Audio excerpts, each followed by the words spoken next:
looks like me, or, it would be nice if I could find another Black woman to kind of sit at her feet.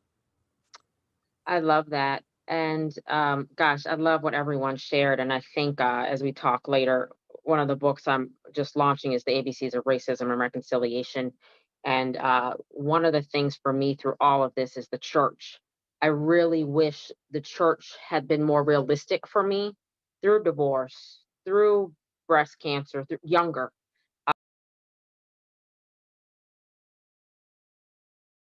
Long has really not told us the truth. I feel like it's become more religious than real relationship. And I think if we had developed more relationship and been taught more of that in the church, then we could have better relationships even outside, whether you believe in Christianity or Buddhism or other religions. So for me, I remember after my father died in 2017, he was actually negligently allowed to die at a facility in Maryland. So I'm still battling that, and I just remember, like, at the church, family was like, "You put it this way, you have to do it this way." And I was like, "This is my father's last the last thing I'll get to do to honor him. So let me just honor him the way God is telling me to honor him, not the way your church or religion is saying I have to." So I feel like for me, years ago, now I have an amazing tribe where I call and say, "Look, I don't want to read the Bible today. I don't even want to pray. I just need you to hear me where I am at."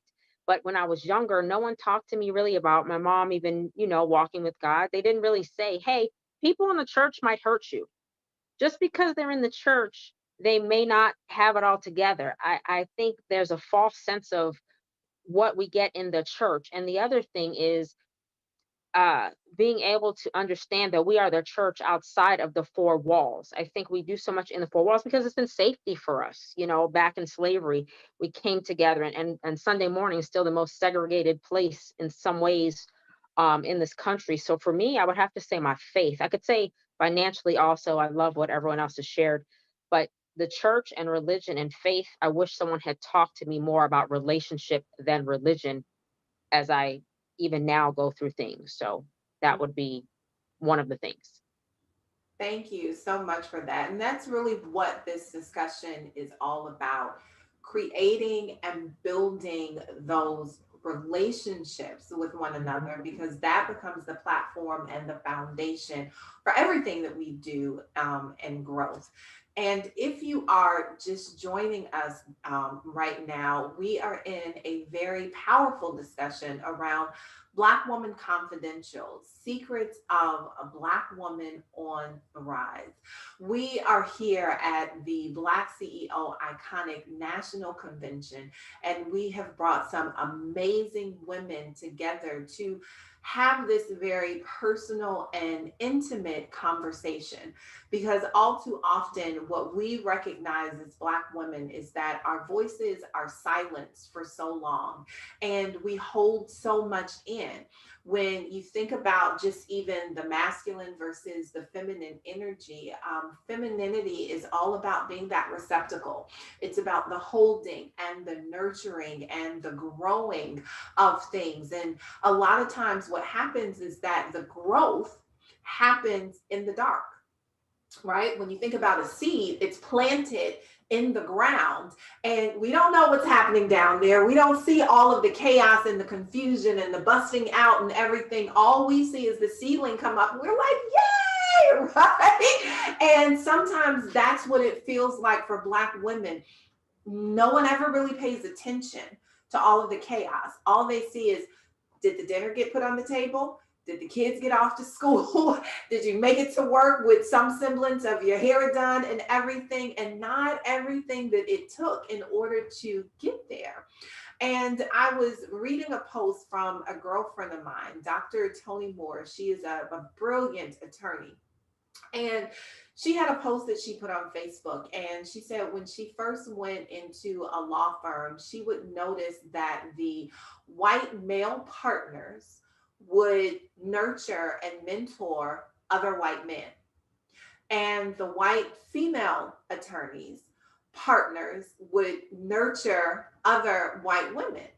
And she got criticized for, not doing her part, and she began to speak up and voice her opinion and say, hey, Where's my mentorship? Who is it that I look for? And one of the partners at the firm told her that you can read and you can write, figure it out, right? And that has been the story. And so what happened as a Black woman, she did just that. She went within, she went to school some more, she, studied some more, and she became the smartest person inside of that firm. She became the smartest person inside of the courtroom. But what happens when that gets tired, right? When the weight of that becomes too much for individuals to bear. And so I'm going to go over to you, Elizabeth Hope Brown. And I know that you are an author. And I really love the title of your book. And on the seventh day, she rested, right? And I love that because that's true for me. Like I work like a Hebrew slave 6 days out of the week. And on the seventh day, it's like, no, don't talk to me. I turn off all electronic devices. Everyone inside of my company knows you can't reach Spalding. Don't talk to her from sun up to sundown, right? But that was something that had to be taught to me. It was something that was really literally mentored into me because I didn't do that. I thought I had to be a machine and a workhorse over and over and over and over and over again until I burnt out. And there were some things that, happened in the life after the miscarriage, and I'm laid up and I'm like, nobody came to see me. Like all the stuff that I do for everybody else, and I'm laid up here. People were like, life goes on. And I was like, whoa, light bulb moment. And I had to reach out to some women who were not part of my community, but I had to pull them in to create a community that supported me in that way.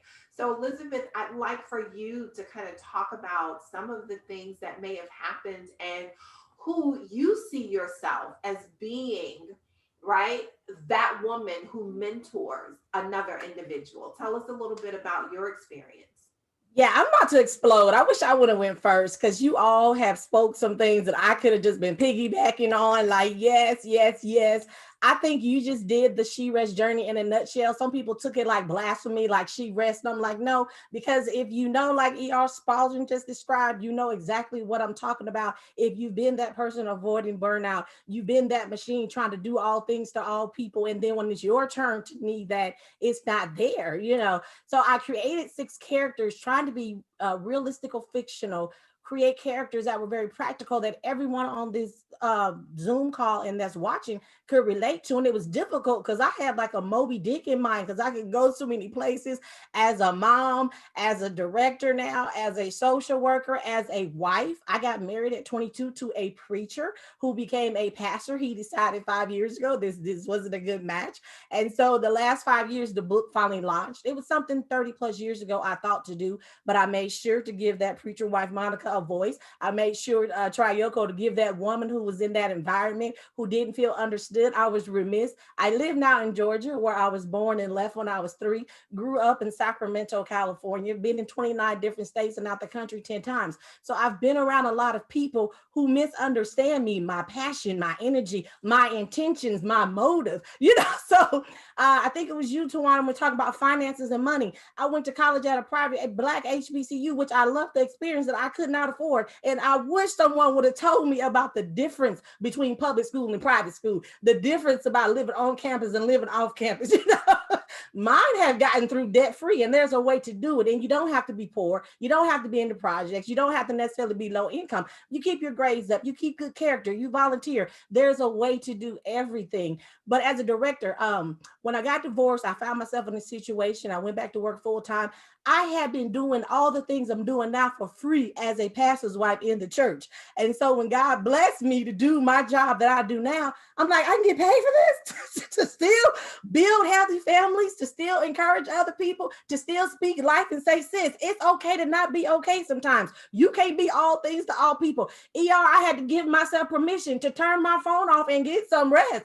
They will be okay. What they don't figure out when you are down, they really will be okay. So my life experience, my professional experience, it was not by accident. I I've cried those tears at night. I've cried those tears in the car trying to figure out what to do and feeling like I had no one to turn to. I was interviewed for jobs for 2 hours that I was more than qualified for, and they were looking for reasons not to give it to me only because of what I look like. Because on my paper, I think Miami said on paper I look great, but when I walked in the room, they were surprised by what they saw. And then I was told, you know, I want to give you this job, but I want you to accept it without reservation, because there will be some people who are not used to being told no by somebody like you. And I'm raised in California. I'm like you. I'm like, what do you mean somebody like me? Now I'm in a rural community in Georgia. What, someone beautiful, someone black, someone intelligent? Like, what's the problem? You know, but I had to learn that coming in the Southeast, that, you know, I'm like, you try to go, I hug everybody. I talk to everybody. My mom and grandma, we don't meet no strangers. And then I come in the room, like, I've been told, Elizabeth, sometimes you have to dummy it down. You know, I'm like, why I got to dummy it down? Ain't nobody else dummy it down. But then I have staff, like my daughter, I brought her in for, you know, she was 14 when I started my publishing company. And for her, she says, Mom, sometimes I listen in on you guys on the panel and she doesn't relate. Because of my strife, my mother's strife, the strife before her. We've done so much to shelter her and set the path so certain things that we went through, she didn't have to go through. As a pastor's wife, very prolific, gifted. My ex-husband started pastoring at 19. I was teaching Sunday school to women at 25 who were 50 plus years old, still hurting about things that happened to them when they were 10 and 15. So I was in that position to where I had to be a mentor to women who were twice my age. And now I'm in a position as a mother of young adults to be a mentor to people at a generation before me who I learned from. Because like you said, Jackson, they smart, they innovative, they got it, they bold, they feel entitled, but they don't have that wisdom. They don't have that grace sometimes. They don't have that humbleness. So we need, like Angela said, all those generations coming together, sharing our gifts, being heard, and then listening. I've listened to you all. I'm like, yes, sis, we are on it. We are piggybacking. We are collaborating. ER, I'm so grateful for this opportunity because it's still much needed. Unfortunately, after all the strides that we have accomplished, it is still, I found myself in the pandemic feeling lonely. Couldn't go out. I'm a social worker. I'm used to doing health fairs, being a vendor, being in the community. I'm used to being on public stage. Now I'm home, idle. And it was good though, because sometimes we have to get into our own self. We have to take ownership. We have to learn to love ourselves and be at peace with being by ourselves. But then those voices still need to be heard. So I saw this like at 4 o'clock in the morning and was like, this is me. I need to be a part of this iconic moment. I need to embrace these women that are on here. And I hope they embrace me just the same, because we still need one another. Very much so, especially for a time such as this. Mm-hmm. What is that saying? People who need people are the luckiest people in the world. And I think now more than ever, we are really recognizing that. I was reading an article probably maybe about 2.5, 3 years now, but it was talking about women in general. And then it started moving into Black women, how important it is for us to date one another as women. And so right now we're missing out on that, you know, those girlfriend moments. Now I grew up family of 5, so not as large as the family of 10, 10 out of 10 and 7 out of 9, right? But I come from a family of 5, so it's 3 girls and 2 boys. But I remember those moments in the kitchen, Saturday night, right? Sitting between mama's legs, and you got one daughter over there and she's whipping up the cornbread. Mama's got the hot comb and she get in the kitchen all together, right?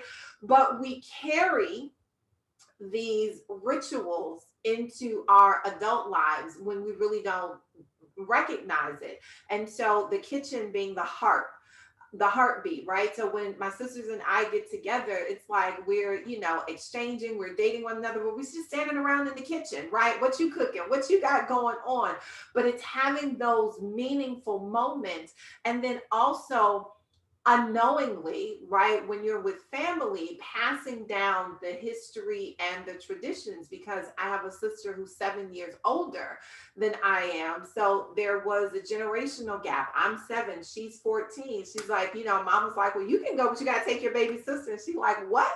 So I had to, you know, be thrust forward and grow up really quickly, because she's like, you better not embarrass me, right, when we go out. but having those moments. So Miami, I'm going to come over to you and ask you the same thing that I really talked with Elizabeth about in terms of creating those moments where you get to be that voice for someone else, that mentor, that wisdom gate, and passing that around. So what has been your experience with being, you know, being the essence of Black Woman Confidential? Thank you so much for this. Um, Along my journey, I had a lot of trauma. So back in 2011, my son Tyke was shot in an incident that also claimed the life of his best friend. Well, Tyke, miraculously, he survived. He lived with a traumatic brain injury, PTSD, anxiety, depression, you name it. And he also, of course, had a lot of thoughts of ideation and suicidal, thoughts and things that he just couldn't understand and wrap his brain around. He was also the key witness to the trial of his attempted murder. Well, 5 years after that, Tyke shot and killed himself. So just breathe for a second after someone says that. I have had to now learn to take time and to take and engulf myself in the space where I'm at when I'm having to share that story, when I'm having to tell people, I've had this traumatic experience, and now I'm a part of a network of women that also have lost their children as well. I'm a part of Moms Demand Action and also Every Town for Gun Safety. And I work with those women that have truly kind of the same stories that I do. They have lost their children tragically to gun violence. And I'm able to be a mentor to them because along my journey, I also took the route to spiritual healing. I am an author as well, and I wrote The Key Process, a grief guide to mastering spiritual healing. And what that consists of, out of that, I pulled out these 7 keys of how I began to heal. And that was through meditation. That was by me changing my diet because, of course, food how much food that we intake and the toxins that are in our body, it's hard for us to process things. So with that, I learned mindfulness and I started exercising, and then I tapped into the world of Reiki and energy healing. And after that, I went through this whole process of needing to understand what ancestral healing was.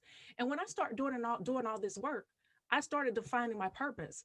I was nowhere on the trail of becoming a grief coach, a certified grief specialist, and now a grief counselor. Nowhere. I was nowhere near that realm. I was actually a certified home stager at the time, and had been an event planner for many of years. I was not looking for this line of work that I'm in now, but it found me. And so I had to learn to embrace that. And as I learned to embrace that, I got into this network of beautiful women that knows the struggles that I am having, and they also know how to relate to me. They actually allow me to say, if they ask me, how are you doing? They pause and they allow for me to answer. Because, a lot of times when we ask people, say, hey, oh, how you doing? And then you come with the next thing to say. But they really allow me. And what I've learned with being a part of this network of women, I've also learned how to move and shake through when I'm going through my own stages. Just because I am a grief educator and trainer doesn't mean that I don't have my days. I miss this boy over here. I miss him dearly. But yet, through this process and having women that I can support, it has helped challenge me. It has helped wake me up in the morning. It's helped me get up throughout the days and say, hey, you know what? I can do this. I can do this by God's grace. And I can do this because God has equipped me for this time. There's no way in the world I would have chosen, oh, I want to be a grief coach. But what I have learned over the time and through the education, that there's a need for this work. Because like I said, when I first came on, a lot of times we think that, we have it all together, but yet there are so many things that are unresolved, from childhood trauma to, just the things that we just don't want to deal with. If it's a relationship or a loss that we have, it could be a loss of a pet. But a lot of times we don't allow ourselves to heal that. We sweep it up under the rug, and then it's going to come out in a meeting or with a conversation with our spouses, or a conversation with a girlfriend. But if we allow ourselves time to heal and to even discover and acknowledge what it is and accept what it is, and then allow ourselves to go through a healing process to free it, feel it, and face it, then we'll be okay. So that's why I'm here. And I'm so grateful that I have a network of women that I can, like I said, pull from as well, and also mentor to them to show them that, grieving is nothing wrong with that. It's something that we have to do. Our body has to do it. Our body has to release that energy, and we need to learn other ways of how to heal through the process. Thank you so much, Miami Night, for that. I think you said free it, feel it, face it. Right? That 3F methodology. Free it, release it, face it, look at it, make sure that it's standing right there, and then feel it, which is what we don't oftentimes give ourselves permission to do because we have been living in someone else's persona that we have to be on all the time, every single hour of the day. I mean, I'm just looking at the time right now and it has flown by. Like, where did it go? We could be here another 5 hours, right?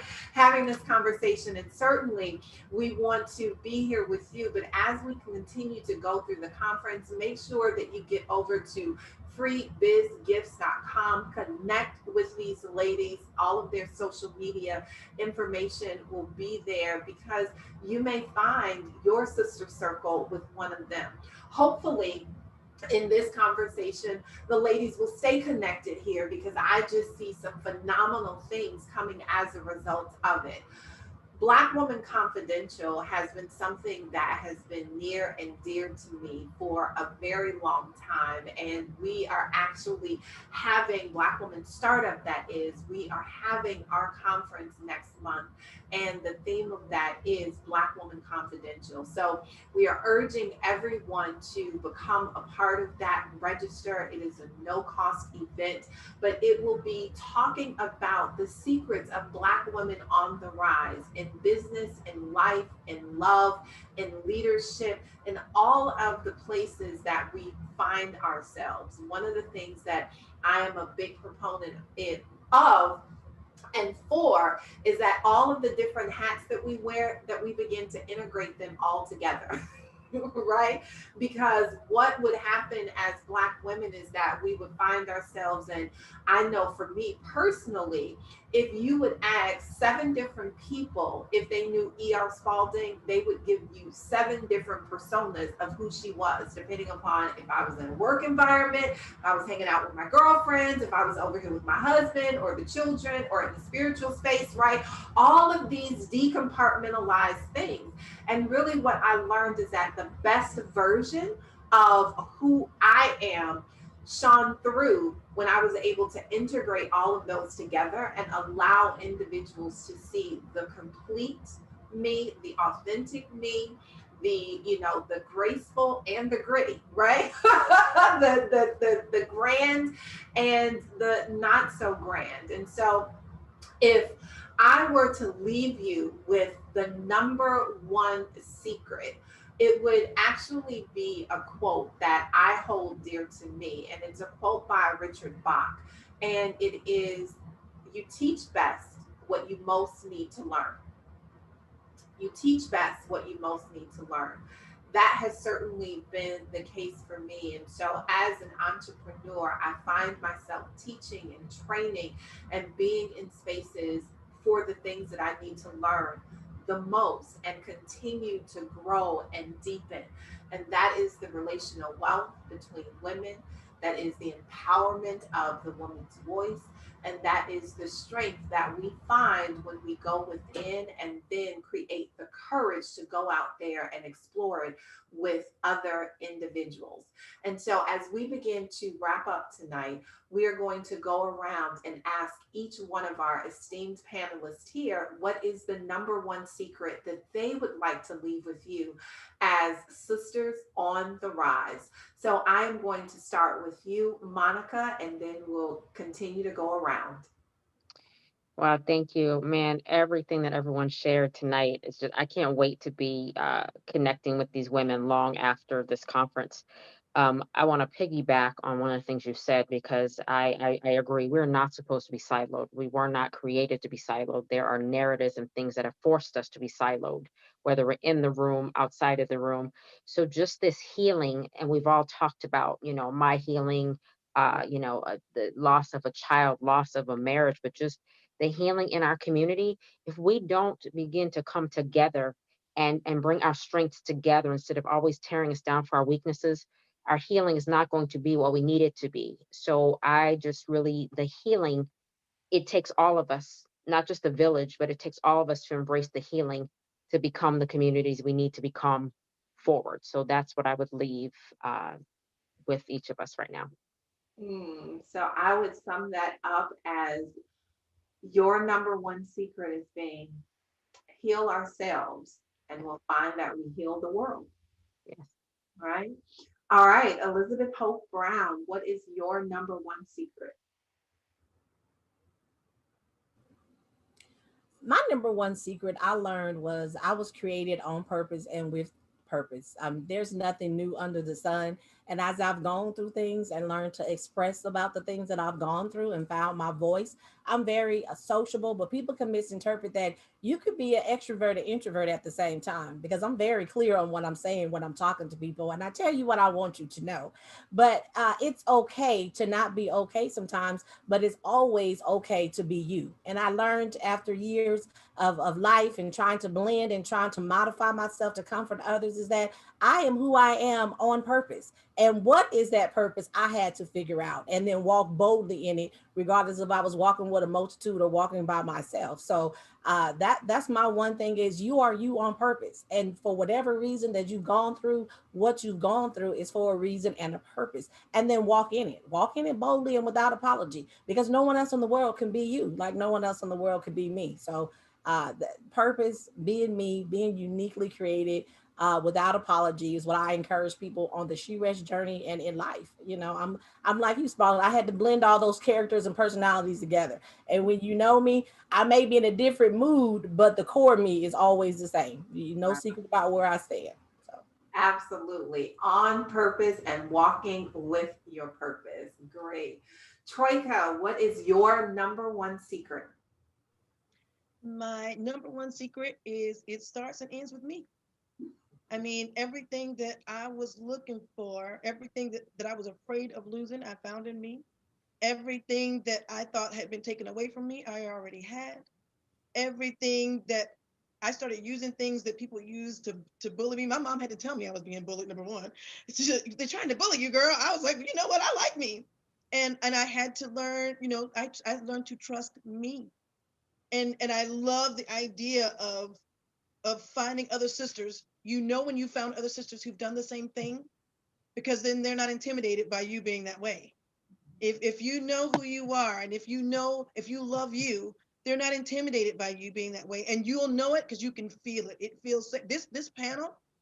I am normally nervous because I've been the only penny in the change purse most of the time, and when I do have to go with my sisters, I'm usually nervous. I'm like, am I too much? Do I need to dumb down? Do I need to? But I had a sister tell me one time. She said, you need to make your own mantra. So y'all can quote me on this if you want to, but my mantra is I used to dumb down my shine, thinking it was kind. They either catch up or they get left behind. That's all I got to say. It begins and ends with Troika. All right. Miami Night, what is your number one secret? I would say decide, having the opportunity to simply decide, making a decision. Um, when I lost, after losing my son, and it was a year after, I decided that I wasn't going to live that way anymore because I couldn't if I was going to continue doing what I was doing. So by me simply making a decision to do something differently, that's what changed my outcome to be a better woman, showing up in the world differently. And it also helped me to understand what grief and healing was. I understood what grief, I started learning what grief was, but I didn't understand what healing meant behind the grief. And in doing that, that helped me to awaken my spiritual self. So, but I had to start by simply deciding. So All you Black CEOs out there, make a decision, right? No waddling the fence there. Thank you so much, Miami. Tawana Taylor, what is your number one secret? I think we can't hear you, Tawana. Let me just check your mic real quick. Do a mic check. Mic check. Yes, we can hear you now. Beautiful. All right, thank you. Yes, I was just telling Miami Night, she's speaking my language. You gotta be willing to make a decision, right? And so with that, it's like woman, sister, whatever you want to put in front of it, choose to be well. Don't wait for the situation to get better. Be better in the situation, right? Love yourself, know yourself, appreciate yourself. And like from the business standpoint, we're all here, right? We're women in business. And it goes to the space of you already have everything you need inside of you to go forward. You don't have to have it all figured out. That's where you collaborate, right? Like ER is talking about the one and one together. You don't have to do it all. Integrate so that you can show up and choose to be well. Choose to be well. All right, Dr. Angela Clack, your number one secret. My number one secret is to know your worth, to know your value. As Black women, we have been beaten down, beaten through things. We have lost. It is our time to reclaim what was lost and what was stolen from us. And so ask for what you're worth. That's one of the things that I know. So that quote resonates with me. Teach in the areas that you need to work on, because for the longest time, I had a difficult time charging what I'm worth. Because why? Because I felt guilty about asking for your coins. Well, why not? I'm earning it. So know your value, know what you bring to the table, and charge and ask for what you're worth. Do not compromise. Reclaim what is lost and stolen. And my mantra has been, I believe as women who will heal the world, but we must first heal ourselves. Mm-hmm. Charge your worth and heal yourself. I am going to give you, I would say a twofer, but in this instance, 1 and 1 is an 11. So we're going to give you an 11th hour, right? I'm going to add one more secret to the mix. And this is for all of my Black women CEOs, all of my Black women startups, and for my men Black CEOs. I am does not mean you are not. I am does not mean you are not. So in this space, we have the ability to constantly lift one another up, to collaborate with one another, and to allow other individuals to shine, because I am does not mean you are not. Thank you so much for being here with us in this iconic discussion about Black Woman Confidential, Secrets of Black Women on the Rise. We truly hope that you are continuing to be here and are enjoying this national conference with BlackCEO. And we also hope to see you at Black Woman Startups, Black Woman Confidential, that'll literally be 1 month after this, March 22nd through the 27th.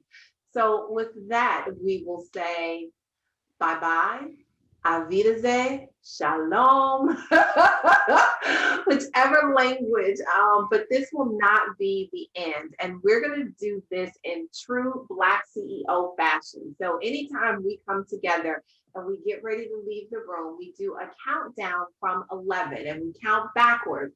And then everybody with a thunderclap shouts out their first name, where they're from, and the name of their business, and they say Black CEO out. So ladies, are you ready? Are you with me? Everybody come off mute. Because we are getting ready to have the countdown. And if you are in the digital audience, make sure that you are typing it in the feed, and we're going to count down at 11. So I'm giving you a little time to type in your name, to type in your city and state, where you're from, and to type in the name of your business, because guess what? This is broadcast all around the world, and there are so many people who can connect with you. So here we go, ladies, and we're going to do this countdown together. We're ready, starting at 11. 11, 10, 9, 8, 7, 6, 5, 4, 3, 2, 1. We are Miami, Atlanta, Miami Night Atlanta, Georgia. California, Georgia. BlackCEO out. All right. BlackCEO. Oh, BlackCEO out. BlackCEO out. BlackCEO Y'all be out. blessed.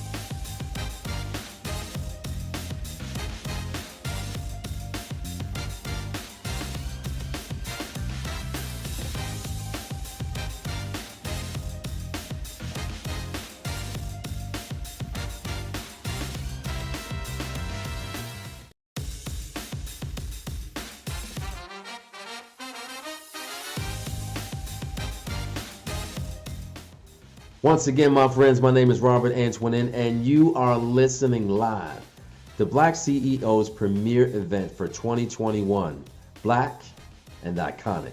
And this is day 4 of our Authors and Speakers Showcase. And I don't know about you, but I am so excited to hear from fellow speakers and authors who are going to help you to elevate your business and your brand with their tips and their strategies and the experiences that they've already gone through that can help you to get over those hurdles and to overcome some of the fears that you may have in your speaking and or your writing journey. But right now, let me talk to all of the speakers out there. I want to share something with you that Andy Enriquez shared with me maybe 3 years ago when I came off stage, and he sat down with me and he said really succinctly, "Hey Rob, when you go on stage, the next time you get up on stage, whether you're virtual or you're on a stage, on a platform, make sure that you are able to do 3 things in a very efficient manner to have the impact that you want to have for your listener and your audience." He said that you need to be able to answer who you are to your audience, what you have, and why should I care. Who you are very quickly lets the audience know how you connect to them, how you relate to their pain points, right? So you need to be very, very clear about explaining who you are. And who you are doesn't necessarily mean that you take 20 minutes to give all of your accolades and all of the degrees that you have on your resume. Be very, very clear about who you are by connecting and relating to your audience. The second thing, tell them what you have. And then that what you have portion, tell them what problems you solve as a result of them listening to you. Tell them what is it that you can help them to get better at. What question can you answer in their business and in their personal situation? So in what you have, you want to answer those questions. And then, why should I care? That's where the magic happens. You need to be able to explain what is the transformation that you can provide as a result of listening to your message. If it happens to do with wealth, if it's with weight loss, whatever it is, what is the transformation that you can provide as a result of listening to you and your presentation? So if you're a speaker, if you're struggling with how to present your idea, make sure that you keep those 3 questions in mind. Who you are, what you have, and why should I care? And if you can do those 3 things, you are well on your way to being a $1 million speaker. I'll get to the authors on the other side when we get back from the next part, but my name is Robert Antoinin, and I approve this message. Peace.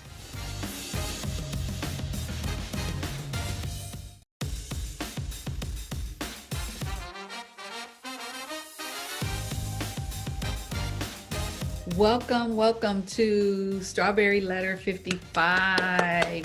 I'm so happy you can join me. I'm going to go ahead and get us started with the presentation, and we will be on our way. Yay, Strawberry Letter 55. And I'm Renee Johnson, CEO and President of the Asher brand. Additional, who am I? I want you to just take a look at that picture there. That was a picture of me during my 55th birthday photo shoot, which was last year, May 22nd, 2020. So excited. Got the crown in my hand, palm of my hand, and that's who we are. We are queens, and we have to know that we are of royal priesthood. So we're royalty. And that was something that, as we go through this workshop, you'll hear more and more of the different things of where I was and now where I am today. So again, Renee Johnson, I go after life pursuits like my life depends on it, because it does. As I mentioned in my presentation, I set out with the motivation to be taken off my blood pressure medication, and I achieved that goal within 3 weeks. I had a fear of public speaking, like, shaking in my bones, but I set a course to challenge myself and achieve my goal in 30 days.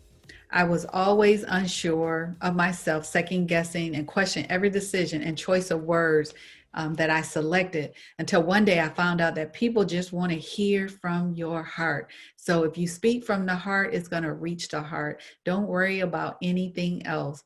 And just like with anything, it spills over into all parts of your life. Once you become confident and you overcome different insecurities, you're reaching those life pursuits. Now you know you can do anything. You're on top of the world. So later in the year of 2019, I was able to earn $30,000 within 3 days, because I was always fearful of rejection, of people saying no. And I just got it in my mind, you know what, I'm going to reach out to every client for the year of 2019 that said they wanted to do something with me, but for whatever reason, we didn't get the business closed. So I went out, called everybody, bam, made the 30,000 in 3 days. So why are you here? You are here because of goals and dreams that you also have from the presentation. You are, maybe wondering, is it too late for you to achieve, anything more because of things that have happened to you? You might be an empty nester. You might be someone who's lost a spouse or parent. You were downsized from a job. You're going through what they call the midlife crisis. I like to call it the midlife evaluation. So you're wondering what is next. How this workshop can help you. This workshop will help you recognize that while you are still here, there are dreams that are still possible. I believe dreams do come true. After leaving today, you will be well on your way to putting in place a process to help you reach your goals, your dream, and I like to call them my life pursuits. In this limited time together, I want to go over as much as possible. I promise to give you more information on how, we can take it further if you choose to. I have a comprehensive program where I teach you how to reach your life pursuits. It's natural to long for things, especially those things that we feel that will make us better, because our assignment here is really for others. Yeah, we get the satisfaction of it as well, but we're here for others because we have to make encounters. When we encounter people, we have to make that exchange to where we're making that person better than when they came into our present. So I know when we're out there, for me, sometimes you try things, you try it once, you try it twice, and you say, oh, and you fail both times, you don't achieve the desired results. And then you feel like, oh, it's not for me. And then you give up because you think, oh, well, it's not for me. God is, that's not what God wants. But sometimes all you're missing is a good plan, a blueprint, if you will, because God, he gives us so much, and then he wants us to work it as well.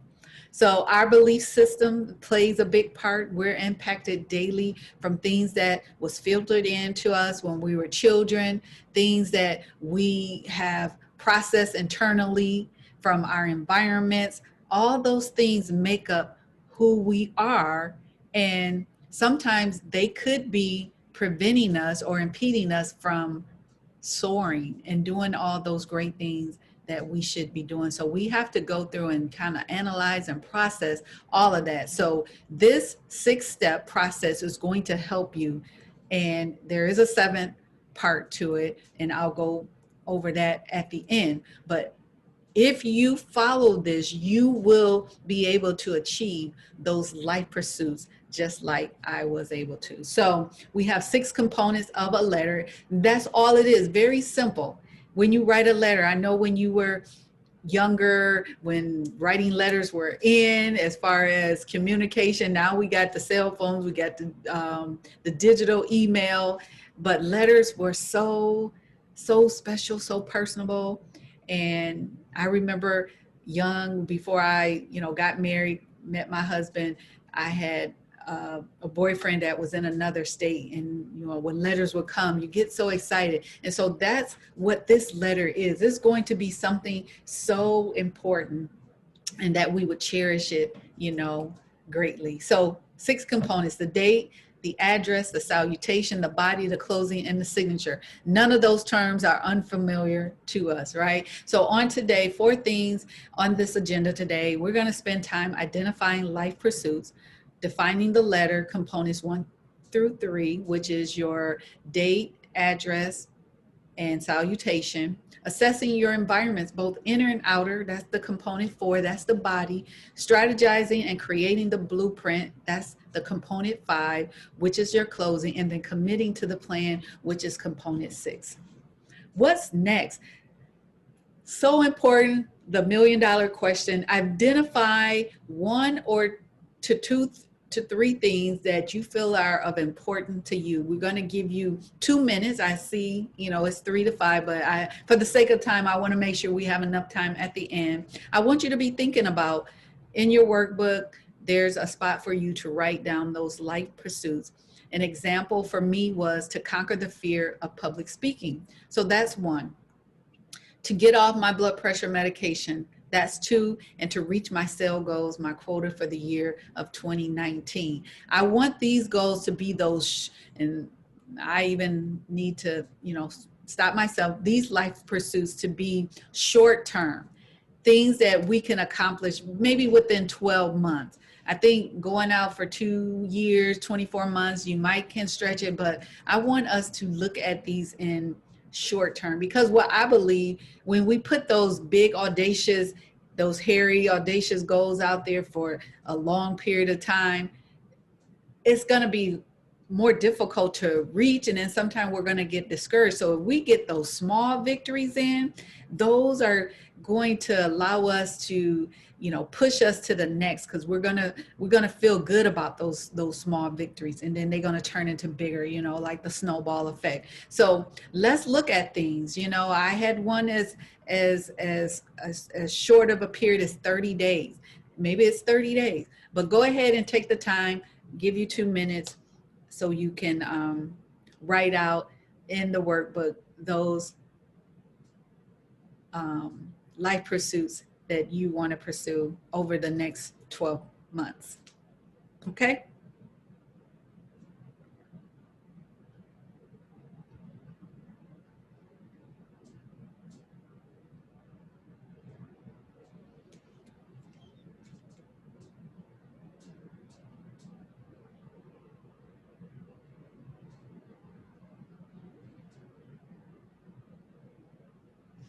Maybe you want to write a book and you want to give yourself 9 months.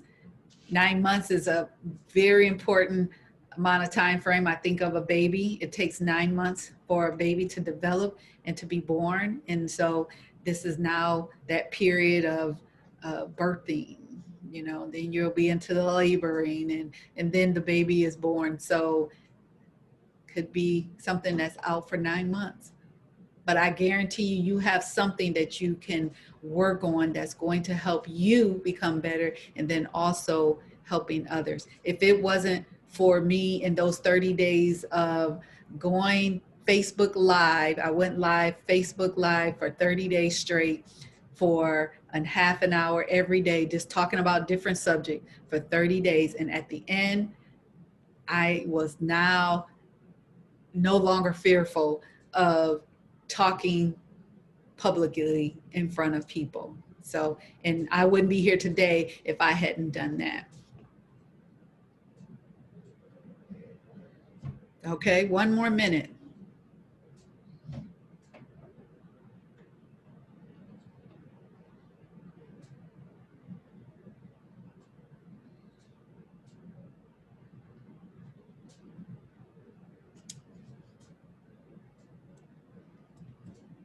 All right.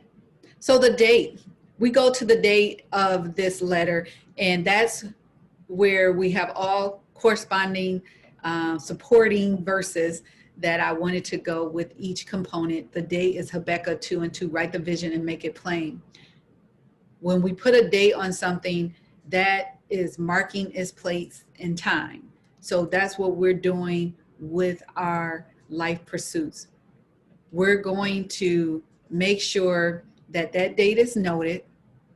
It's a special date to us because what do we do with dates? We celebrate them, anniversary, birthdays, when we graduated from high school. We know that date. My husband, I was talking with him the other day and I was sharing with him, I know the dates of when I worked at different companies, and I've only worked at 3, but I knew the dates that my whole career, I knew the dates that I worked and the day that I left. And he was like, who remembers that? It wasn't just the year and the month, it was the actual date, because that was important. Because every time I left my place of employment, it was always voluntarily. I left and I moved on to a better position. So elevation, whenever there's an elevation, you remember those dates. So I think of Stephen Covey and his 7 habits of highly effective people, where he says, begin with the end in mind. So I kid you not, before he wrote that book, I believe he wrote that book in early 2000. This was already part of what I did before. When I graduated from college in 1987, that was probably the first that I remember where that's all I was thinking of when I was going to graduate in 1987. And so I just started seeing that date and I started working towards it. And so that's what this date is. And what I want you to do is put that date down for your what's next. When you wrote out your life pursuits, I now want you to give it a date. And I want you to put the date in the slot of this letter. That is your date that you're going to work towards for your life pursuits. All right. The address in the supporting verse is Exodus, the 3rd chapter, the 14th verse, where God told Moses, I am that I am. He said, tell the Israelites that. That's who he is. And that's what you're going to do. You're going to tell yourself who you are, who you will become in that time frame. You're going to write it out. You're going to walk in that identity. You're going to know who you are. So if you were writing a book, if that's your life pursuit, to write a book, you gave yourself a date. You're now an author. You're now an author, and maybe you can go a step further and say you're a best-selling author, but that's where you're going to address what you are. For me, my address was, I am in a healthy place. I was going to make sure that the things that were happening to my family, of course, I cannot say that it won't happen, but at least I'm making efforts and taking precautions to somewhat lessen that probability of me having to be ill and being taken care of in my latter years, and that I even will make it, to my latter years. So I'm in a healthy place. It could be a physical address. Maybe you're planning to relocate somewhere, the East Coast, the West Coast, the South, and that's your physical address of where you're going to be. It could be a state of being. You just divorced and you're moving past that and you want to be in a place of peace. I'm in a state of peace, happiness. Any of those state of being, you can note that as well. Your salutation, the supporting verse, Romans 4:17, calling those things which are not as though they were, as well as Hebrew 11:1. Now faith is the substance of things hoped for and the evidence of things not seen. I will say that I believe no sickness will come to me that will be unto death. I will say that. The acknowledgement of the arrival of that thing, faith. I see the vision. You must believe and greet that thing daily. You will speak it. Hello. If you're going to be in a place of peace, hello, peace. You're going to say it. You're going to speak it. I love some supporting verses as well that I love to quote, because every thing that you're dealing with, going through, there's a supporting verse in the Bible that you can use to speak it. If you're dealing with sickness, if you're dealing with grief, if you're going through sadness, everything, there's a verse. If you're weary because you feel like you're working and things are not coming the way that you want it to come into fruition, is not manifesting, there's verses that you can call and pull on. You know, God said he will never forsake us. So if we're feeling like we're lonely, we can call out that verse. So we can call out, I can do all things, Philippians, through Christ who gives me strength, Philippians 13:3. Now, this is, again, verses that I have selected. You can select those verses as well.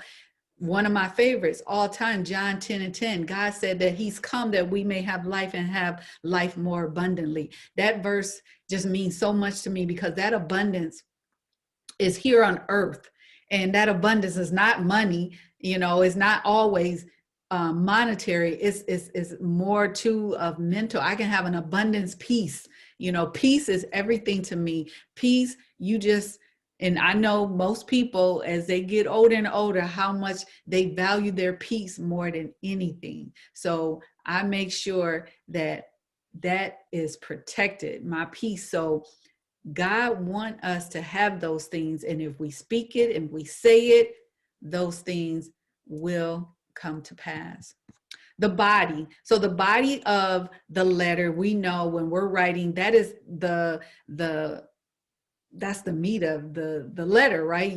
Sometimes you're going to go to that body before you're looking at anything else, what day it was written, who it's addressed to. You go right to the body. So the body is where we find, of course, our mind. And so it's the shell of those things. It's the protector. And again, this is the weight of the letter. And what I want you to do is the verse for that. I'm sorry, I wanted to read the verse first, but Romans 12:1-2. Therefore, I urge you, brothers and sisters, in view of God's mercy, to offer your bodies as a living sacrifice, holy and pleasing to God. This is your true and proper worship. Be not conformed to this world, but be ye transformed by the renewing of your mind, that ye may prove what is that good and acceptable and the perfect will of God. So we want to make sure that we're taking care of what God has given us. We're in control. We're in control of our mind, our body, and our soul. So we want to make sure that it's pleasing to God, that we're doing everything to make sure that we're offering it, our bodies, as a living sacrifice. And we know that we are to transform our mind so that what we're doing is going to be acceptable and it is the will of God. So there's a constant work in this section, a constant work. And so we wonder why a lot of things don't get done because we jump ahead. Now, I know the body is in a letter, it comes, it's in that fourth component, but we have to go ahead and set those things up. And then once we get to the body, we make sure that it is in line with what God wants for our life. Because this is where we're doing a lot of evaluation. We're doing self-awareness in the body. All right. So our mind, The mind, this is where the transformation takes place. We got to work on making our mind stronger, and we have to make sure that we become stronger. So right now we're going to go right into number 1, which is practice labeling your emotions. You want to make sure that you put a name on those emotions, because we're all going through different emotions, and we have to identify and put a name on them. It could be you're feeling sad, you're feeling angry, you're scared. You have to acknowledge them. Having a self-awareness of those emotions keeps you from making irrational decisions, even getting yourself into those predicaments that are not going to be conducive to you.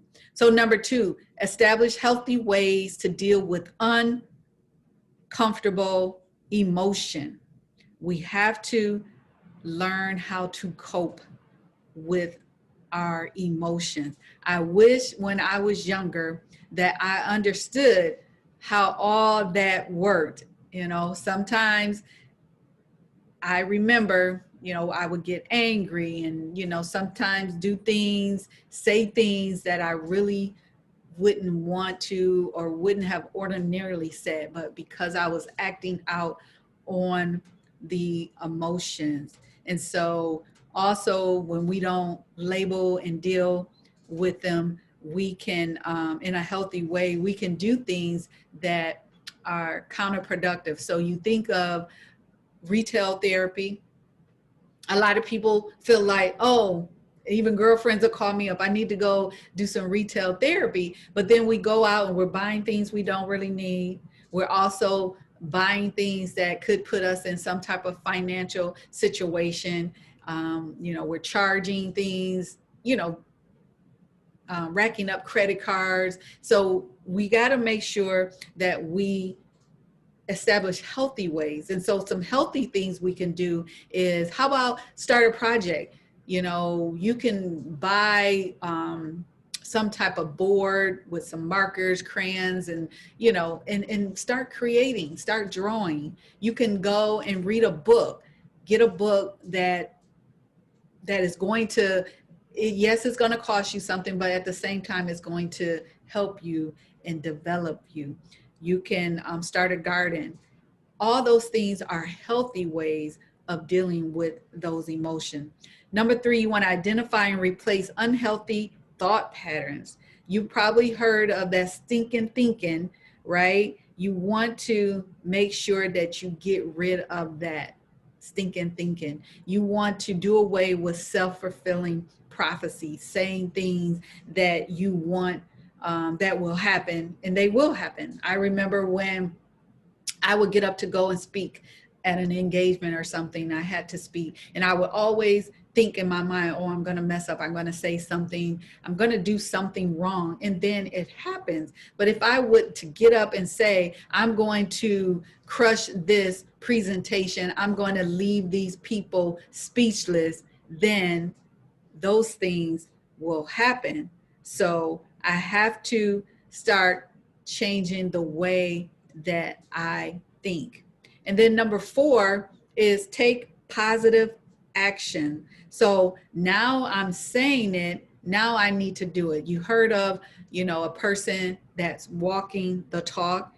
That's what we want to do. We want to change our behavior. We want to even, sometimes taking positive action is doing away with something that we were doing. And sometimes we might want to, if there's certain places we go and we know we're picking up some negative energy, we want to divert.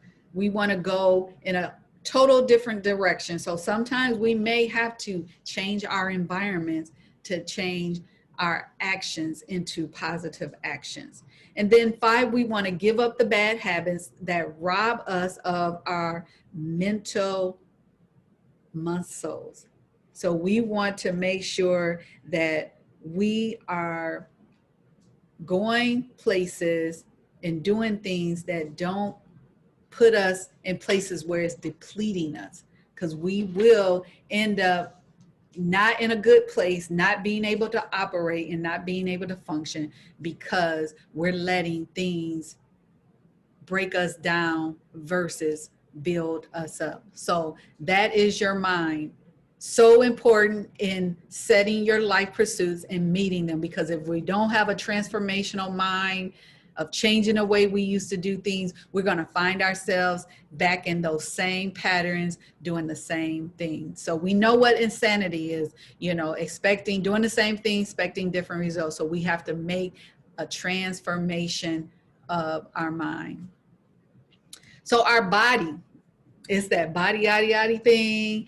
And for me, it's, you know, we're talking about the physical body. We know that without the body functioning the way it's supposed to, that it's impossible for us to be able to get things done in the way that we should. So what do we need to do to make sure we keep our body in order? We need to feed it. We need to feed it the right way.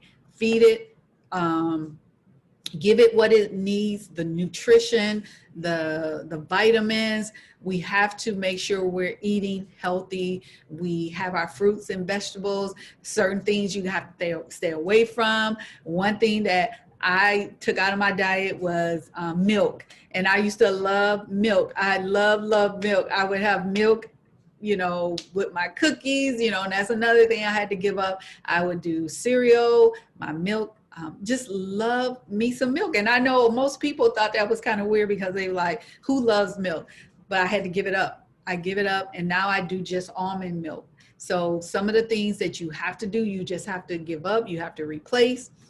I started the gym membership, and that's really one of the big things that I'm so excited about, that I started this gym membership, and I'm still there. I started in October of 2019.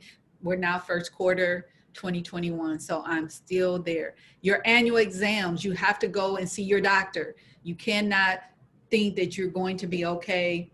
These people, that's what they study as far as making people aware of what's going on with their bodies. It was my doctor who said, you are trending in the wrong direction for your high blood pressure. This is what you need to do, because down the road, you may feel like you're okay now, but down the road, it could cause, you know, greater problems, especially, as I said, my older siblings was passing away with heart disease, Parkinson's, everything. And I'm like, this is just not good. So what can I do now that will make that change? We want to make sure our hygiene, the things that we are doing with our bodies, that we're making sure that we're making, you know, things are proper, you know, when it comes to your hygiene, making sure that you're doing all the things that you need to do to make sure that, again, you're taking care of your body. Once you have all those things intact, what you have on is also a representative of your body. So make sure that you have on things that are presentable and that they speak well of who you are. So the body, because body, that's the confidence.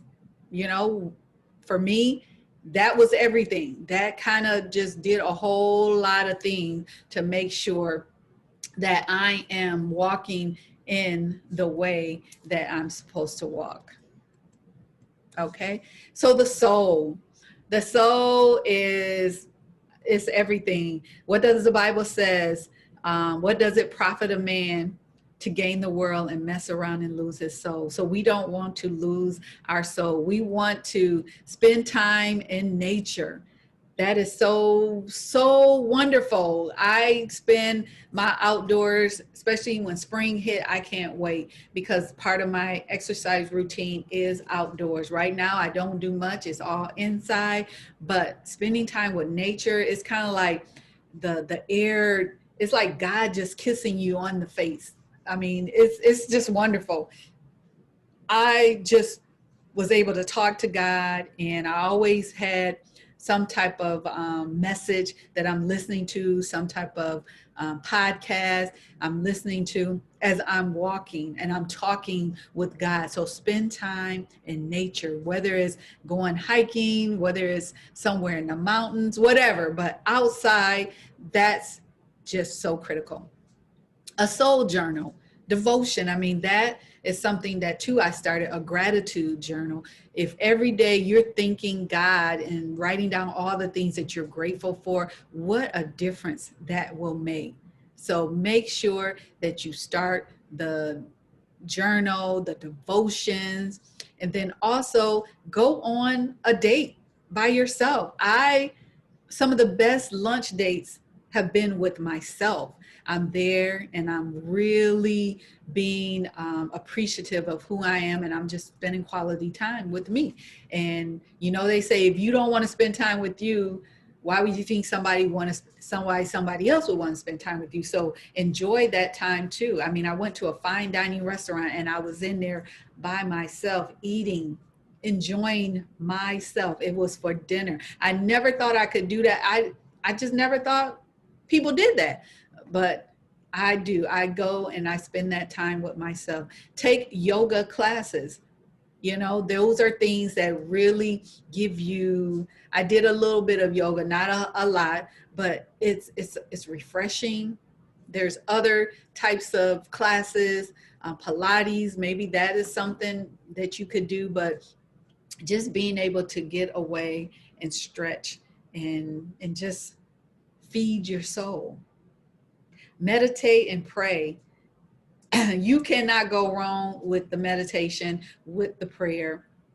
I find myself talking to God, all day, thanking him and asking him too for, just the strength to continue on and give me the things that I need that maybe I don't have in the natural, to give it to me in the spirit. And then also to be an intercessor for someone else, not only pray for you, but pray for others.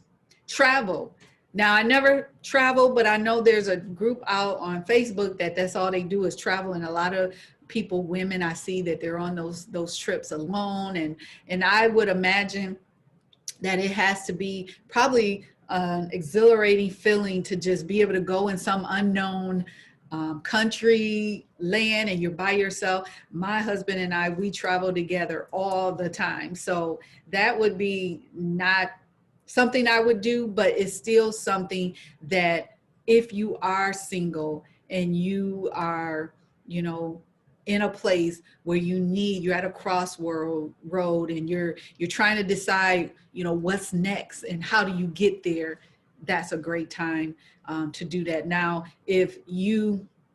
I traveled along, of course, for business, and that also is a time too for that refreshment. But sometimes just a breakaway, and for a day. I live around Lake Michigan, so to travel to the lake and just marvel at what God has created is just an awesome feeling. So take a long walk. Those are always just enjoyable. And I mean, outside, that's when nature is just one of the best things to really get your mind open and really to start the creation process is what I found. And then offer to help others and to give. I mean, that in and of itself is truly, truly being a blessing to others. All right. So now we go to the closing part of the letter, and that's where we now are going to strategize. The supporting scripture is Proverbs 16:3, one of my favorites as well. Commit your works to the Lord and your plans shall be established. You have to be specific in this area.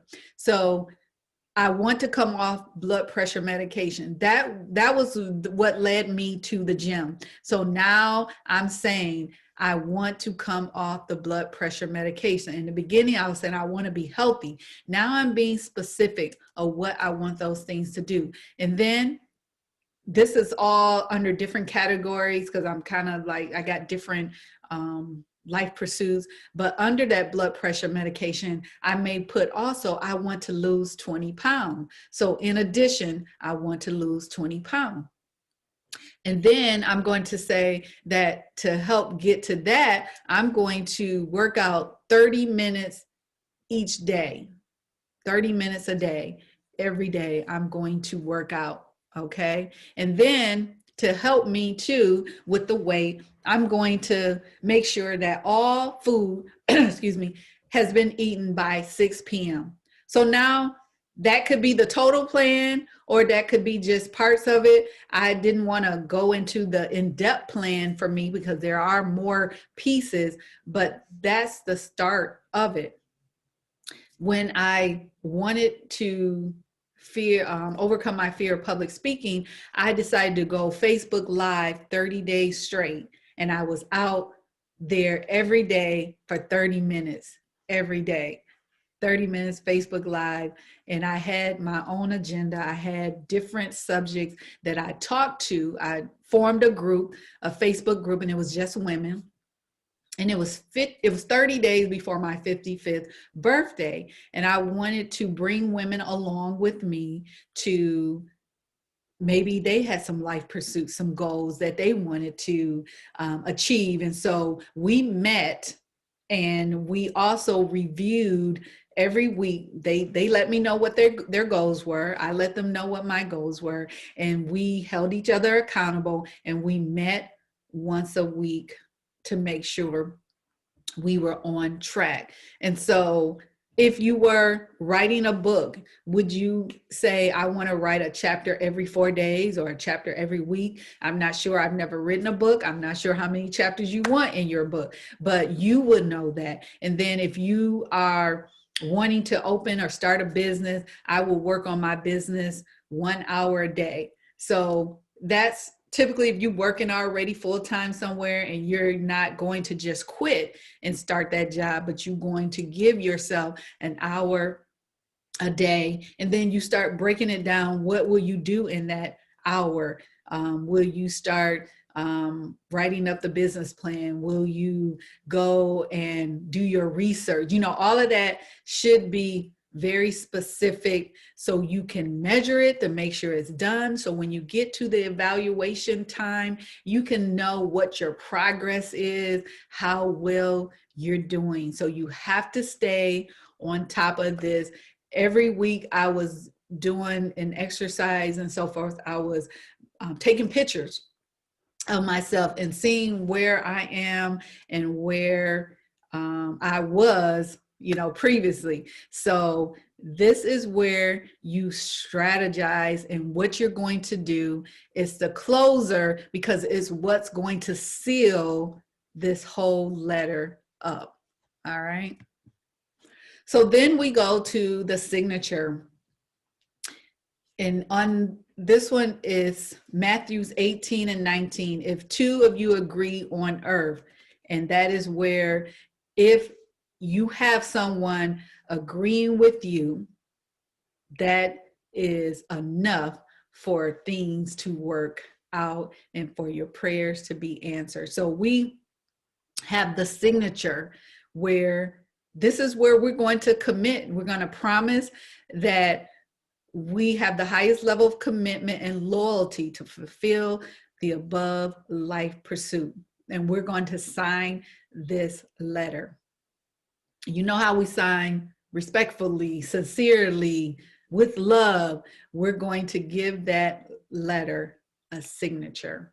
All right. And for everyone where it says, if two of you agree, that means that you have someone that's going to walk with you through this process. And so you're going to have a second letter that you're going to give to your accountability partner. You're going to actually mail it, you know, let them know that this is what you're doing, and you want them to hold you accountable for what you have put in this letter and how you're going to fulfill this life pursuit. Okay, so then the mailing of the letter, we're going to place the letter in the envelope, we're going to seal it with love, and we're going to mail it. And this verse kind of sums up everything. So now faith, hope, and love abide. These three these three things, but the greatest of these is love.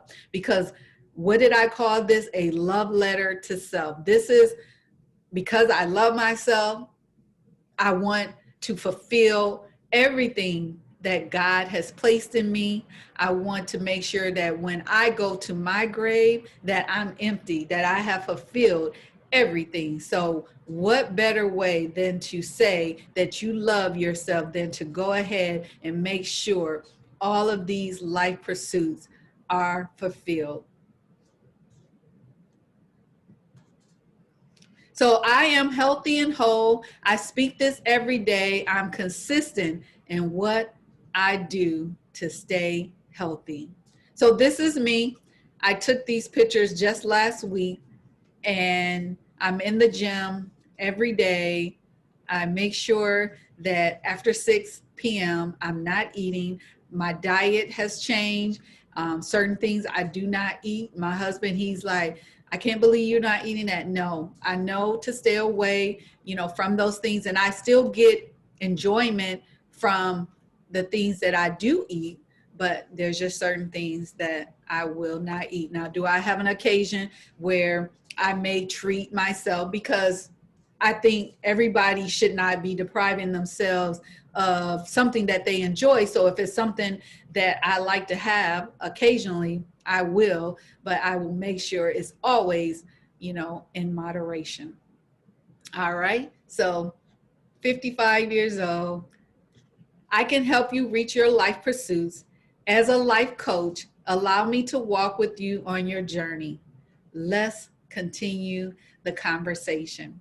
So thank you for coming to this workshop. There will be additional information following that will allow you to connect with me so I can help you further. There's another workshop that goes along with this that also will help you, because it's a place of being in where I have the address where you say, I am happy.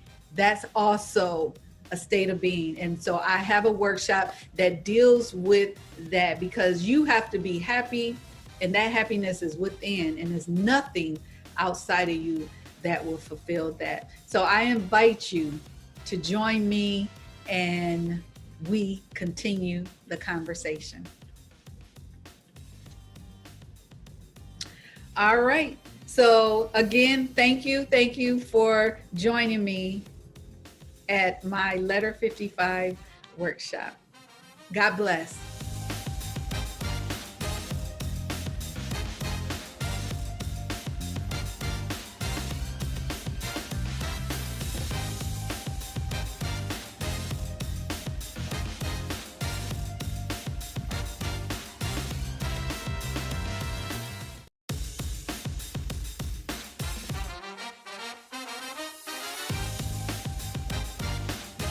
Hi, I'm Dr. Karen Hills Pruden, and I'm going to talk to you today about leveraging professional equity to elevate your career during corporate chaos. Today, we're going to talk about expertise, reputation, and relationships, and how you can use them to propel your career. Now, every time I say something that resonates with you, I want you to type "no excuses" in all caps in the chat. But who am I? I've spoken to women internationally as far as Pretoria, South Africa, about women in leadership. There are leaders everywhere. And by a leader, that definition is someone who has great energy, strength, and power. And the young Karen, I haven't always been a leader. So the young Karen did not feel like a leader. I was determined, strong-willed, and did what I wanted to do regardless of what others said. I was emotional, and I made decisions based on my heart, and emotional decisions are not always rational. And so in talking about corporate chaos, I know a little bit about chaos. Everyone has a story, and I am no different. Type yes in the chat if you have a daughter. Type yes in the chat if you struggle with keeping that daughter focused on her education instead of the boys. Type yes in the chat if you were that daughter. That would be me. And so type in the chat, no excuses, if you remember your first love. I remember my first love. My mom tried her best to redirect my attention from this young man. We dated all through high school and all through up until my senior year. And one day he asked me, what do you want for your birthday? And I said, I wanted to get married. So we were married. And as a young wife, I was pregnant the next 3 years. Life was wonderful until life was not wonderful. And so when my marriage ended, my children were 3, 2, and 1. Yes, you heard that right. My children were 3, 2, and 1. And so my life was in chaos. And to me, chaos is any distraction that is powerful enough and important enough to sidetrack us from reaching our goals. And so I will also add that chaos can be trying to elevate your career during a pandemic. As leaders, we sometimes have chaos going on at home as well as at work, and so chaos at work may look like a coworker getting a promotion that you felt you deserved. Chaos at home may look something like suspected infidelity. We all experience chaos of some sort. As leaders, we determine how we're going to respond to that chaos. Your response will determine if you will diffuse the situation or cause it to grow and overshadow everything else in your life. Type no excuses in the chat if you hear me. Do not let chaos at home hijack your career. I need you to seek help to manage that home situation if you find that chaos is at home. Dr. Willie Jolly has this saying that a setback is a setup for a comeback. And after my divorce, I set out to get myself back on track. I wanted that college degree that I gave up for love. And so I'm going to share with you how I leveraged professional equity to go from a teenage bride to an executive in the C-suite by converting my chaos. So the first thing you have to do is assess your current situation. You have to acknowledge that you're even in a situation. Now I was the mother of 3 little people, 3 whole human beings. And so when you are facing chaos, just remember that anyone can be an ally. Everyone is an option. Stay focused and keep your goals in mind.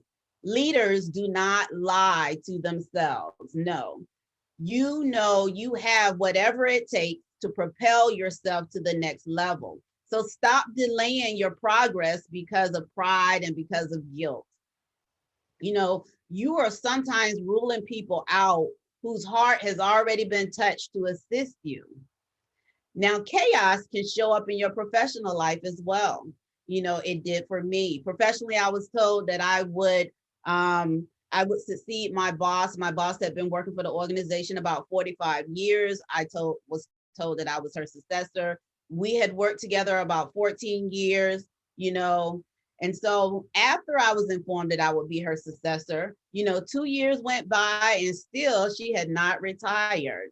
And so once I assessed that, hey, she may not be, she's dragging her feet about retiring, I decided to seek a position elsewhere because I was ready to ascend up to the next position. And the next position would have been a director position. And so I put in some applications externally and I accepted a director position with a company that I was unaware of. So I got the director position and I was overseeing 5 states for HR resorts.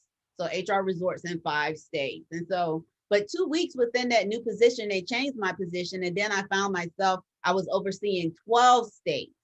12 states in this new position. Now, I was not happy because they did the old okadoke on me, but now I am responsible for 12 states. And so I devised a plan and said, okay, well, I'm going to stay in this position for a year, and then I'm going to move on to my next position. And so even when things go wrong or are unfair, you have to stay in the game. That company turned out to be just an awful company. And so by the 7th month, I could not take it. And so we parted ways. Imagine me going home to my retired Army husband and saying, I no longer have this 6-figure job. Oh, and by the way, I don't have a job to replace it. So type chaos at home in the chat if you know what I mean. And so I knew I would find another job. I was confident of that. And so I just did not know if I would have a husband after everything subsided. But 4 months later, I was offered the Chief Human Resource Officer job at my alma mater. And so I would not even have been considered for that position had I not took that awful 7-month job. And so there's a lesson there for many of you leaders out there. So I want to talk about, again, the 3 elements of professional equity. So at work, you have to leverage 3 elements. And the first element is expertise. Marsha Blackburn says that everyone has commodity knowledge. Commodity knowledge is what your experience is. And in leadership, you have 3 roles. You either make money, save money, or help the organization achieve their goals. But everything that you do should fall within those 3 buckets. When a business is in trouble, they did not have time to train someone up to take care of the trouble area. And that's why you got to have an area expertise. And you need to be known for your area expertise. And your area expertise is not your title, it is the results that you generate. And so just keep that in mind. Experts do not always perform the work, but generally they know how to get the work done. So just keep that in mind. In addition to your specialty, you also have to have a romance with data. I love data. Data-driven leadership is a requirement now in the corporate environment. Your ability to communicate using data analytics is the new organizational readiness factor. And predictive analytics allow you to remain competitive. This is the measure of an effective leader when you have the ability to drive relevant, meaningful, and quantifiable business outcomes based on data. Being liked will not keep you in the leadership position. So just remember that. Making money, saving money, and achieving organizational goals. Type in the chat if you remember what I said about chaos. What is chaos? There was a time I was the only person in a company who had diversity as a background. And then when I left that company, no one decided to get certified in diversity. And then guess what happened when I left that company? George Floyd happened. And so they had no one who was qualified to handle the sensitive conversations that were needed during that environment, during that time. And that time is still among us right now. And so you need to be an expert in something. You need to be known for something. And when you acquire that specialist knowledge, make sure that you're not so humble in the workplace that you keep it as a secret to you. You want to participate. You want to let individuals know within the workplace of what your desires are professionally. And you just want to participate in meetings as well. If you're invited to a meeting, someone thinks you have some value in that meeting. So be an expert. Second thing you want to do is reimagine your career plan. Type in the chat if you know why I call it a plan. I call it a plan because your career must be strategized, analyzed, and implemented. That's right. We must pivot, along the way. However, we must keep moving. And so there is no reaction without action. Keep that in mind. And try spelling the word reaction without spelling the word action. And I bet you could not do it. Type no excuses in the chat if you know what I'm saying. Our beloved forever President Barack Obama has said that change is never easy, but always possible. And so we must pivot to make adjustments as leaders. And no matter what you've been through, I'm sure you got this. You just have to do the work. Now, not only do you have to be an expert, but let's talk reputation. Reputation is the next element of professional equity. Your reputation distinguishes you from everybody who has education such as yours, who has a similar background such as you, and a similar title. Stop looking around at others when you are equipped with the items that you need to be successful. You have the ability to influence others. To elevate your career, you need a reputation of doing what you say and what you say you will do and when you said you would do it. Type no excuses in the chat if you hear me. You must tell people that what they need to know in addition to what they want to know. Henry Ford, once said, you cannot build a reputation on what you would have done. And so keep that in mind. Be a person of your word.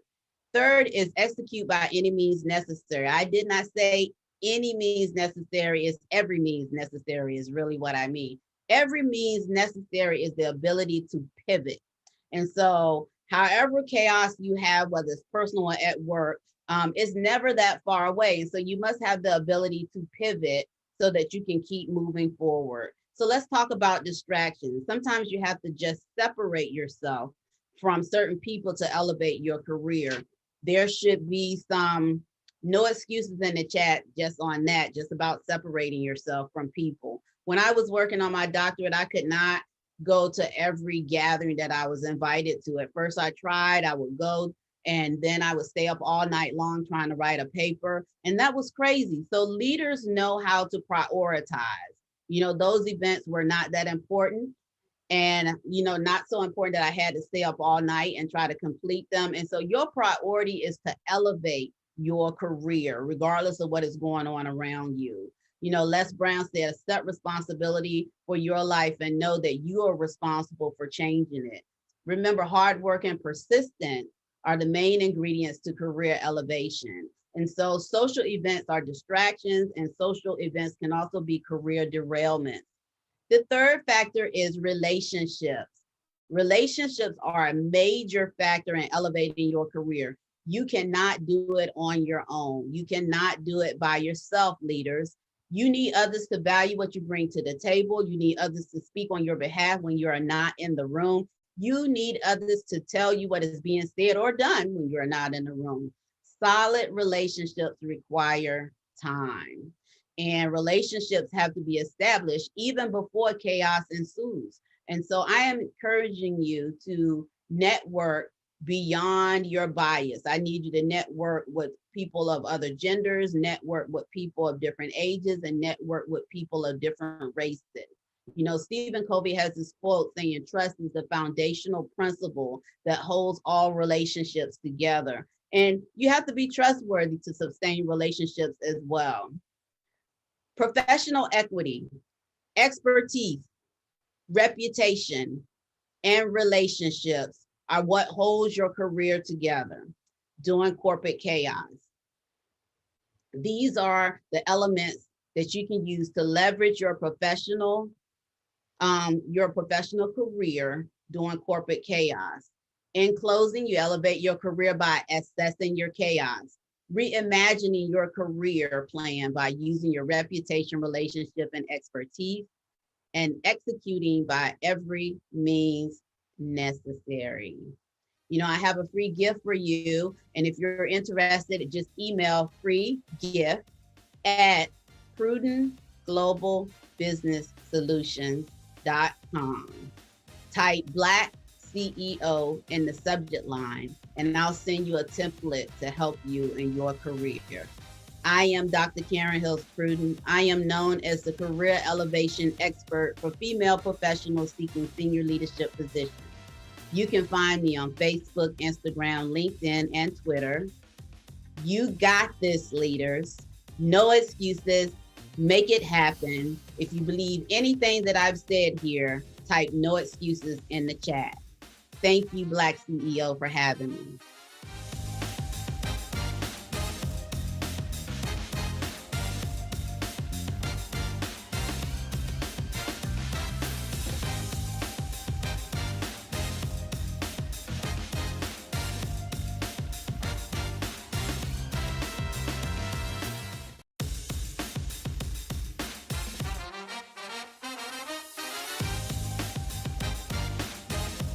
Good day, everyone. This is Lord Donovan Hilton, always congratulating you in advance for your continued success.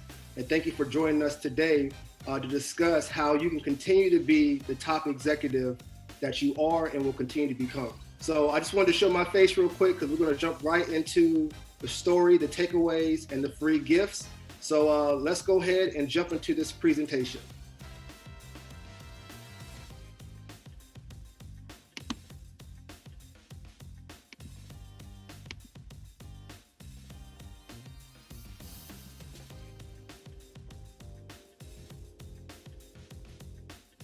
All right, so it's real simple. Using emotional intelligence to conquer the corporate world. I repeat, using emotional intelligence to conquer the world. Again, this is Lord Donovan Hilton, congratulating you in advance for your continued success.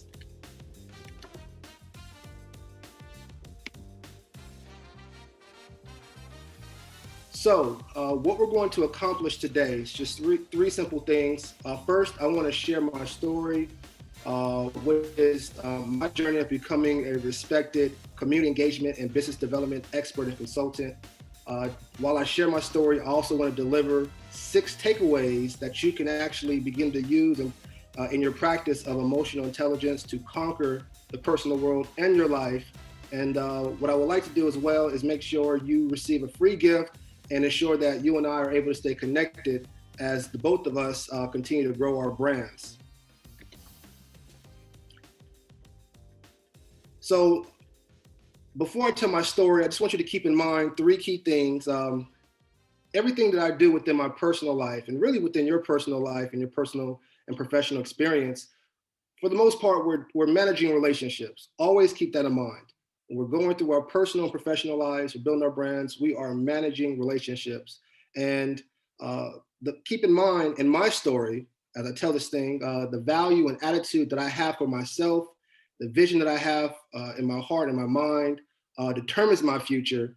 And I've always had my attitude and my values and vision for myself at the highest expectations well before the age of 21, which is where my story starts. And so this thought process has helped me to become a better decision maker during my journey, especially during the uncomfortable experiences, as you'll see through my story. And so the first takeaway that I can offer is to identify, when we're talking about conquering the corporate world, you want to identify your short-term and long-term goals for your personal life and your career, because this is going to help you as you go through your ups and downs. And so starting my story, keep in mind, if you didn't know, I was homeless. In 2008, I was homeless, that's correct. 21 years old, life was good, Southern California, had my own place. I was working as an admissions representative, hosting basketball tournaments, camps, and clinics in Southern California. Had a girlfriend, she had 3 part-time jobs. She had her own apartment, paying rent, attended the university full-time. Life was great. But unfortunately in 2008, age of 21, my girlfriend, she was 20, the economy slowed down, the city went bankrupt. I was laid off as an admissions representative because I was one of the younger folks and I didn't have a mortgage nor a family. So, you know, you got to make those tough decisions. And I was one of the first ones to be laid off in my department. And I was getting more and more parents calling me saying I can no longer have my son or daughter in your basketball program. And soon I found myself evicted from my home, and through the grace, my girlfriend allowed me to move in with her. Now, when I got settled in, she was getting laid off from her jobs back to back to back. Keep in mind, the economy really slowed down. I didn't even know anything about the economy. I was just going to school, hustling, making money. She was going to school, didn't know anything about the economy. You know, I didn't know that stuff slowed down. So she was evicted from her job, laid off from her jobs, eventually became evicted from her apartment.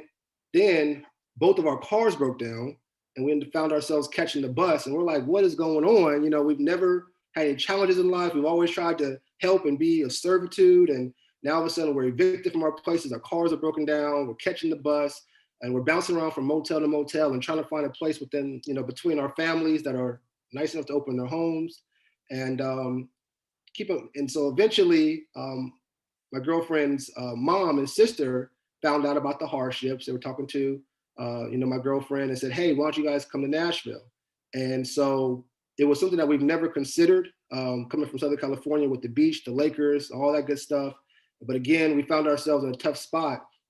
She hadn't seen her family, her mom and her sister in over 15 years. She was raised by her dad. But it got to a point where we had $150 to our name. And so we decided to go ahead and make that move. So at 21 years of age, myself, my girlfriend being 20, we took our $150, went to the casino, and we made $600 from the craps table. And fun fact, I hadn't made any money from the casino since. And so we bought airplane tickets that night, we're rushing to the airport. We're running late, and we get to the check-in. We're showing our tickets. They're saying it's going to be an additional $200. I said, no, ma'am, I already paid my ticket. Here's my receipt. She said, oh, no, you have these bags with you. We have this thing called luggage fees. I didn't know anything about it. So we found our